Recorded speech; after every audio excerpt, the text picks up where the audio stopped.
O meu nome é Delora Sims. Tenho 44 anos.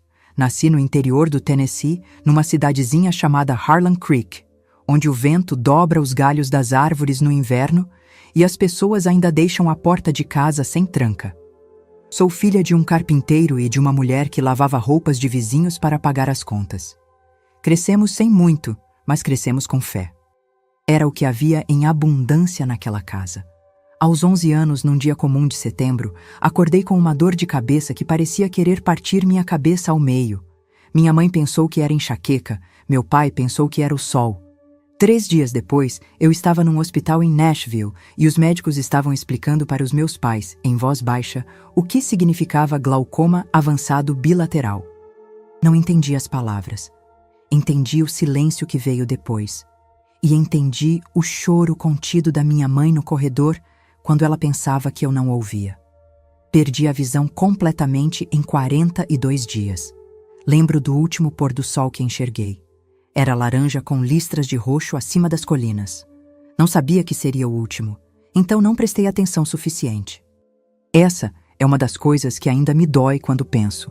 Não a escuridão em si, mas o fato de que não gravei bem aquelas cores antes que fossem embora. Mas aqui está o que aprendi vivendo no escuro desde os 11 anos. Quando você não pode ver o mundo, você aprende a ouvir Deus com uma clareza que assusta. As distrações visuais somem. O barulho do que é superficial diminui. E o que sobra é uma voz quieta, firme, que no começo parece sua própria imaginação, mas que com o tempo você aprende a reconhecer como algo completamente diferente. Fui ordenada missionária aos 26 anos pela Comunidade Batista de Reconciliação, em Knoxville. Muita gente duvidou. Uma missionária cega? Como vai navegar em campo? Como vai ler mapas, identificar rostos, andar em terreno desconhecido? Respondi sempre a mesma coisa. Com as mãos de quem me guia e com os ouvidos voltados para o único que sabe o caminho. Nos 18 anos que se seguiram, fui para o Haiti 4 vezes. Fui para Honduras, para o norte da Índia, para comunidades ribeirinhas no Brasil. Orei por pessoas com doenças que os médicos tinham desistido. Sentei no chão de casas, sem telhado, e li a Bíblia em braille, em voz alta, para famílias que nunca tinham ouvido uma palavra do Evangelho. Não fiz isso porque sou corajosa. Fiz porque quando Deus te chama, o medo não desaparece, mas ele deixa de ser o chefe. Em Uganda, 3 anos atrás, aconteceu algo que mudou a minha vida muito antes do que eu vou contar agora. Eu estava numa vila a 200 quilômetros de Kampala, trabalhando com uma equipe pequena de tradutores locais. Um homem chamado Tobias, com mais de 60 anos, vivia com um tumor no pescoço do tamanho de um punho fechado. Os médicos já tinham marcado a cirurgia para o dia seguinte. Mas a família era pobre e o medo era grande. Eles me pediram para orar. Sentei com Tobias na varanda da casa dele, as mãos sobre o pescoço dele, sentindo o calor daquela massa dura por baixo da pele.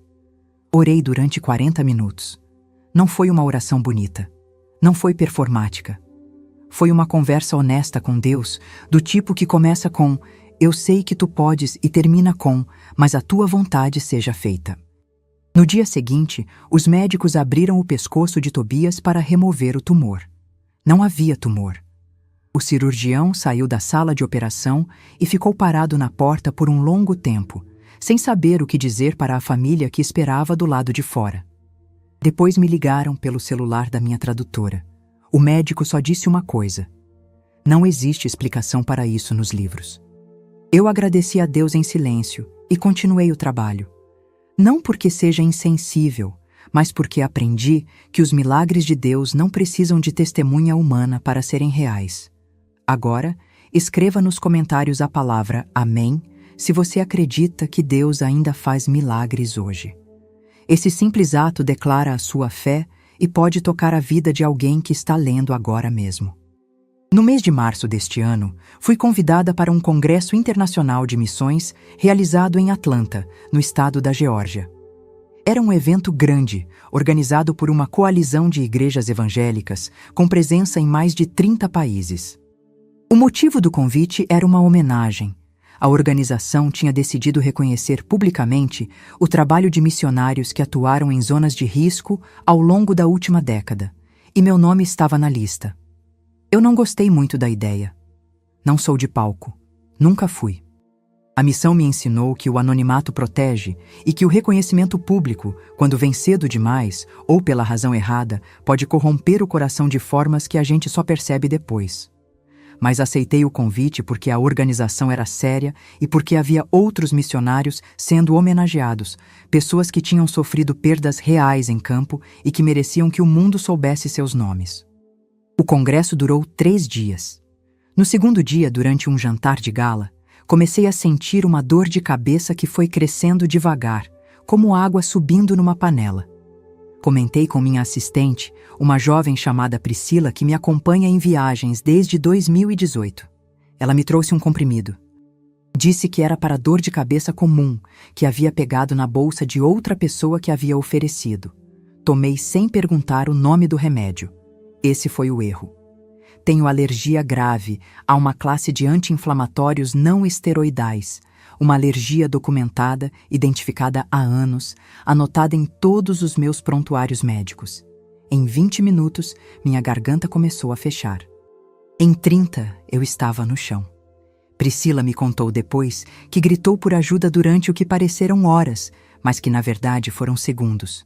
O salão era cheio, havia médicos entre os convidados por providência de Deus.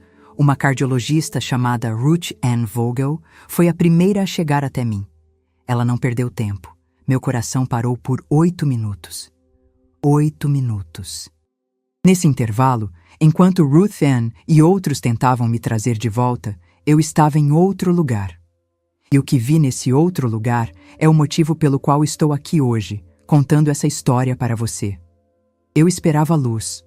Qualquer pessoa que tenha crescido dentro da fé evangélica sabe o que se espera quando o coração para. Luz no fim do túnel. Anjos descendo com asas abertas. Uma sensação de paz que apaga toda a dor.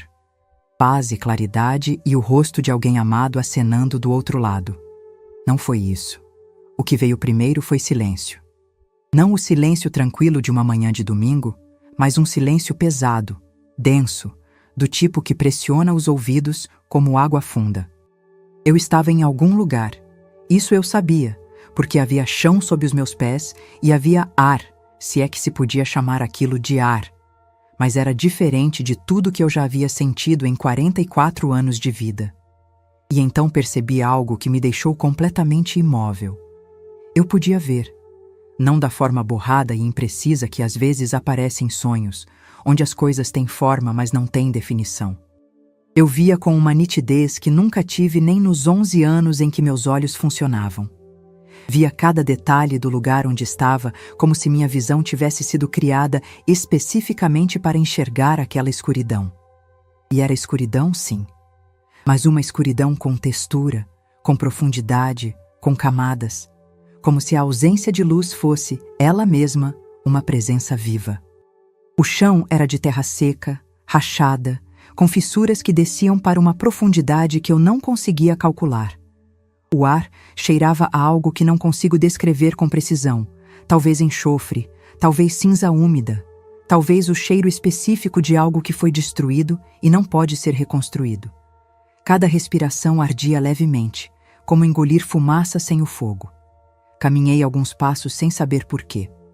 Meus pés se moviam sozinhos, como se houvesse uma direção já definida antes da minha chegada. Foi quando os ouvi. Vozes. Não gritos, pelo menos não no começo.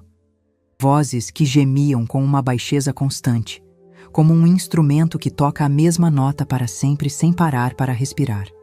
Conforme me aproximei, comecei a distinguir formas humanas sentadas em fileiras. Eram muitas. Não consigo dizer o número porque a fileira se estendia para além do que eu conseguia alcançar com os olhos, mesmo tendo aquela visão nova e estranha. Estavam encadeados, correntes nos pulsos, nos tornozelos, algumas cruzando o peito. As roupas que vestiam eram restos, tecido que ainda conservava a forma de algo que um dia foi elegante, ternos, lenços no bolso, sapatos que um dia foram lustrados. Aproximei-me o suficiente para ver os rostos. E foi aí que meu coração, mesmo parado no chão de um salão em Atlanta, sentiu o impacto mais violento da minha vida. Eu os reconhecia. Não todos, mas muitos. Eram rostos que eu havia ouvido descrever por membros das igrejas com as quais trabalhei ao longo dos anos. Eram vozes que eu havia escutado em gravações de sermões que tocavam em aparelhos de som nas casas das comunidades onde servi. Eram nomes que apareciam em capas de livros que pessoas me descreviam com admiração.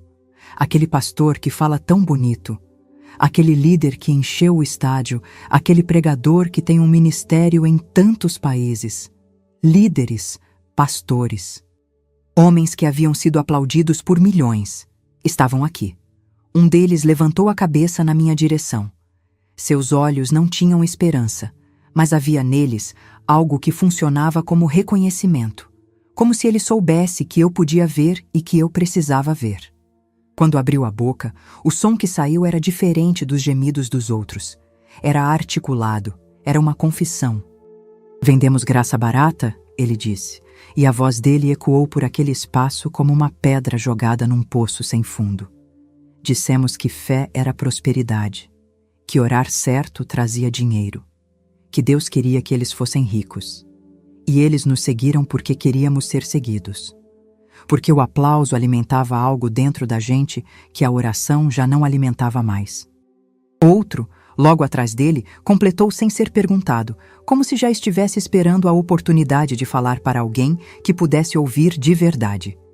Eu esvaziava o sermão de tudo que desconfortava. Tirava o arrependimento porque afastava as pessoas. Tirava a cruz porque assustava. Tirava o custo porque reduzia as ofertas. O que sobrava era bonito, era emocionante, mas não salvava ninguém. E eu sabia. No fundo, eu sabia. Queria falar. Queria perguntar como era possível. Queria perguntar se havia saída, se havia misericórdia, se havia alguma forma de reverter aquilo. Mas minha voz não funcionava naquele lugar. Era como estar de volta aos meus 11 anos, quando o diagnóstico veio e eu fiquei dias sem conseguir articular uma palavra completa. Então, a escuridão mudou. Não de repente. Foi gradual, como o amanhecer quando você acorda antes do sol e observa o céu ir clareando camada por camada. Uma luz começou a se formar à minha frente, diferente de tudo que havia naquele lugar. Não era a luz fria e sem calor que às vezes iluminava as bordas daquela escuridão. Era uma luz que aquecia. Uma luz que tinha peso moral, se é que isso faz sentido. Uma luz que, ao tocar a minha pele, me fazia sentir vista de uma forma que nenhum olhar humano jamais conseguiu. E no centro dessa luz havia uma figura. Não precisei que ninguém me dissesse o nome. 33 anos ouvindo sobre ele não foram suficientes para me preparar para aquele momento. Mas eu o reconheci. Não havia como não reconhecê-lo. Não porque eu tivesse uma imagem mental clara. Afinal, sou cega há 33 anos e imagens mentais de rostos humanos foram se apagando com o tempo. Mas havia algo na presença dele que dispensava qualquer referência visual. Era como reconhecer o oceano sem nunca ter visto o mar, pelo cheiro, pela imensidão, pela certeza absoluta de que aquilo é maior do que você e, ao mesmo tempo, completamente seguro. Ele não falou imediatamente. Ficou parado diante de mim por um tempo que não consigo medir, e nesse silêncio eu senti o peso de cada oração que já fiz na minha vida passar por mim como uma corrente. As orações desesperadas do hospital aos 11 anos. As orações sussurradas no Haiti enquanto segurava a mão de uma criança com febre altíssima.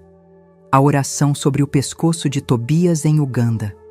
Cada uma delas estava ali, presente, como se nunca tivesse se dissipado no ar. Quando ele falou, a voz não veio pelos ouvidos, veio de dentro. Delora, você precisava ver isso. Não era acusação, não era punição. Era a voz de alguém que te ama o suficiente para te mostrar o que você precisa ver, mesmo quando dói, mesmo quando contradiz tudo o que você esperava encontrar. Você os admirava, ele continuou, e eu soube imediatamente de quem estava falando. Aqueles homens nas correntes. Aquelas vozes que eu havia escutado em gravações ao longo dos anos. Aqueles nomes que membros das minhas comunidades citavam com reverência. Você os admirava porque pregavam bonito, porque tinham igrejas grandes, porque pareciam abençoados por fora, e você nunca questionou o que havia por dentro. Aquilo me atravessou como uma agulha fina, mas profunda, porque era verdade. Durante anos, eu havia associado o tamanho de um ministério com a aprovação de Deus sobre ele. Se o auditório estava cheio, era porque Deus estava presente. Se o pastor viajava o mundo e vendia livros e aparecia em capas de revistas cristãs, era porque havia algo genuíno ali. Nunca parei para perguntar se o evangelho que eles pregavam era completo. Se chamavam ao arrependimento de verdade. Se falavam da cruz com o peso que ela merece.